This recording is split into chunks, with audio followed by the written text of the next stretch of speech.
তারা আজকে বেদিশা হয়ে গেছে, হুঁশ পাচ্ছে না। যেখানে যায় শুধু দাঁড়িপাল্লাকে দেখতে পায়, যেই পাড়ায় ঢুকে দেখে দাঁড়িপাল্লার আওয়াজ। এখন এই 1.5 মাস ধরে শুধু হুমকি ধুমকি চলছে, ব্যানার ছিটছে, বোর্ড ভাঙতেছে, আমাদের সমাবেশে আসতে বাধা দিচ্ছে, প্রচারণার ক্ষেত্রে যাওয়ার ক্ষেত্রে বাধা দিচ্ছে, নানা ধরনের পরিস্থিতি ষড়যন্ত্র করে তারা আমাদের বিজয়কে ঠেকানোর জন্য চেষ্টা করছে। প্রত্যাশা, আপনাদের স্বপ্ন হলো রুইয়া থানা হয়েছে, কিন্তু রুইয়া উপজেলা হয়নি। আমরা কথাই না, আমরা কাজে বিশ্বাসী। আমাদের দেশে হবে সেই ছেলে কবে কথায় না বড় হয়ে কাজে বড় হবে।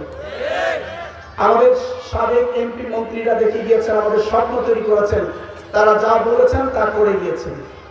আমাদের 5টা বিশ্ববিদ্যালয়ে নির্বাচিত হওয়ার পরে আমাদের নির্বাচিত প্রতিনিধিরা যা সাধারণ ছাত্রছাত্রীদের সামনে যা ওয়াদা করেছিলেন, 3 মাসের মধ্যে সেই ওয়াদার অর্ধেক বাস্তবায়ন করে দেখিয়েছে। আমরা পাই ইনশাআল্লাহ আগামী দিনে আপনাদের সামনে যা উপস্থাপন করছি, আমরা তা বাস্তবায়ন করবো ইনশাআল্লাহ। এই জন্য আমি বলছি, আগামী দিনে এই রুহিয়াকে আমরা উপজেলায় পরিণত করবো ইনশাআল্লাহ। শুধু থানা নয়, এই রুহিয়া হবে উপজেলা ইনশাআল্লাহ। ইনশাআল্লাহ আল্লাহ কবুল করুন। এরপরে আমাদের এখানে এই রুহিয়ার রাস্তাঘাটের ব্যাপক সমস্যা আছে, আমি ঘুরেছি। এই রাস্তাঘাটের সমস্যাগুলো আমরা সমাধান করব। ইতিমধ্যেই আমরা অনেকগুলো কাঁচা রাস্তার তালিকা তৈরি করে আমরা সংশ্লিষ্ট মন্ত্রণালয়ে জমা দিয়েছিলাম। সেখান থেকে কিছু কাজ শুরু হয়েছে, বাকি কাজগুলো পর্যায়ক্রম হবে। আল্লাহ রাব্বুল আলামিন চাহে তো আমি নির্বাচিত হওয়ার পরে এই ঠাকুরগাঁও সদরের 2270 কিলোমিটার রাস্তা, সকল রাস্তাগুলোই আমরা পাকা করে দিয়ে আমাদের জনসাধারণের চলাচলের সুযোগ করে তৈরি করে দেবো ইনশাআল্লাহ। এবার আমার বোনেরা, আমার ভাইরা সবাই একই কাজ করবেন। সকালে বের হবেন, সাথে কিছু খাবার নিয়ে যাবেন। রেজাল্ট না হওয়া পর্যন্ত, রেজাল্ট শীট হাতে না হওয়া পর্যন্ত কেউ বাসায় ফিরবেন না। রেজাল্ট নেবেন, মিছিল করতে করতে আপনার ঘরে ফিরে আসবেন ইনশাআল্লাহ। সম্মানিত ভাই আমার, আমরা এই ঠাকুরগাঁর জন্য কাজ করতে চাই। এমপি হওয়ার পরে বিলাসবহুল গাড়িতে উঠতে হবে, এখানে বিলাসবহুল গাড়িতে উঠতে হবে, বিলাসবহুল ফ্ল্যাটে উঠতে হবে। আপনারা জানেন এমপিদের জন্য রাষ্ট্রের পক্ষ থেকে, সরকারের পক্ষ থেকে ট্যাক্স ফ্রি গাড়ি দেওয়া হয়, তো বিলাসবহুল গাড়ি দেওয়া হয়, ভালো লোকেশনে ভালো একটা প্লট দিয়ে দেওয়া হয়। আমি কথা দিচ্ছি আপনাদের এই ভাই রাষ্ট্রের এই ধরনের কোনো ফ্যাসিলিটিস গ্রহণ করবে না ইনশাআল্লাহ। এগুলো রাষ্ট্রীয় সম্পদ, এগুলো জনগণের সম্পদ। জনগণ আমাকে ভোটে নির্বাচিত করে বিলাসবহুল ফ্ল্যাট আর বিলাসবহুল কারে ওঠার জন্য আমাকে ভোট দেবে না। জনগণ আমাকে ভোট দেবে জনগণের জন্য কাজ করার জন্য। এই জন্য আমি বলেছি, আমি জনগণের শাসক হব না, আমি জনগণের সেবক হব ইনশাআল্লাহ। আমি সেবা করতে চাই আর ঠাকুরগাঁর জন্য কাজ করতে চাই। এই ঠাকুরগাঁর উচ্চ শিক্ষা গ্রহণের জন্য কোনো বিশ্ববিদ্যালয় নেই।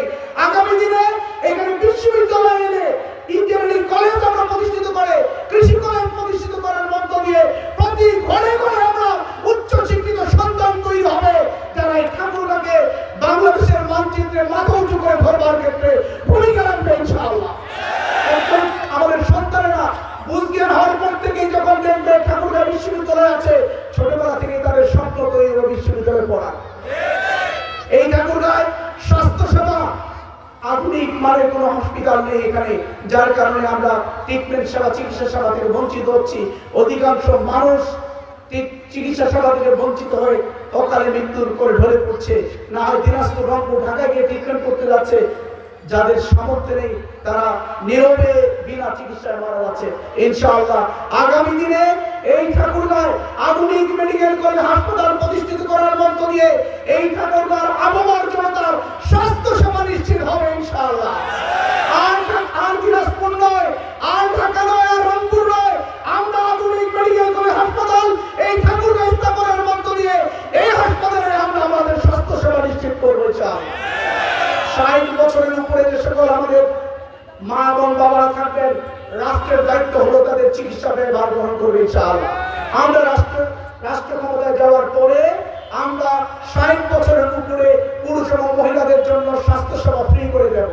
বিনা ট্রিটমেন্টে তারা চিকিৎসা করবে, রাষ্ট্র তাদের ব্যয়ভার বহন করবে। জন্ম থেকে 5 বছর পর্যন্ত যে শিশুরা আছে এই শিশুদের ট্রিটমেন্ট ফ্রি করে দেওয়া হবে, রাষ্ট্র তাদের ট্রিটমেন্টের ব্যয় বহন করবে ইনশাআল্লাহ। আমাদের গর্ভবতী এবং প্রসূতি মায়েদের ওই সময়টা তাদের যে ট্রিটমেন্ট দরকার, যে সেবা দরকার, রাষ্ট্রের পক্ষ থেকে সেই সেবা এবং সেই ট্রিটমেন্টের ব্যবস্থা করা হবে ইনশাআল্লাহ।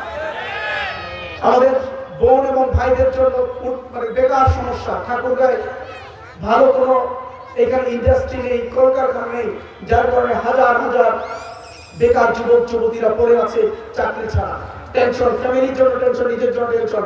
ইনশাআল্লাহ আগামী দিনে ইপিজেড চালু করবো, এখানে বড় বড় কিছু শিল্প প্রতিষ্ঠান করে তুলবো, কলকারখানা হবে, আর এই সকল কলকারখানাগুলোতে হাজার হাজার বেকার যুবক যুবতীদের কর্মসংস্থানের ব্যবস্থা হবে ইনশাআল্লাহ। জামাত ইসলামীর পক্ষ থেকে ঘোষণা হয়েছে আমরা 1 কোটি যুবক এবং যুবতীদেরকে আমরা রাষ্ট্র ক্ষমতায় যাওয়ার পরে উন্নত ট্রেনিং এর ব্যবস্থা করব, যে ট্রেনিং নেওয়ার পরে ওই ট্রেনিং প্রাপ্ত যুবক যুবতীটি হয় দেশের বাইরে না হয় দেশের ভিতরে নিজ যোগ্যতা বলে তারা তাদের কর্মসংস্থান খুঁজে পাবে ইনশাআল্লাহ। 50 লক্ষ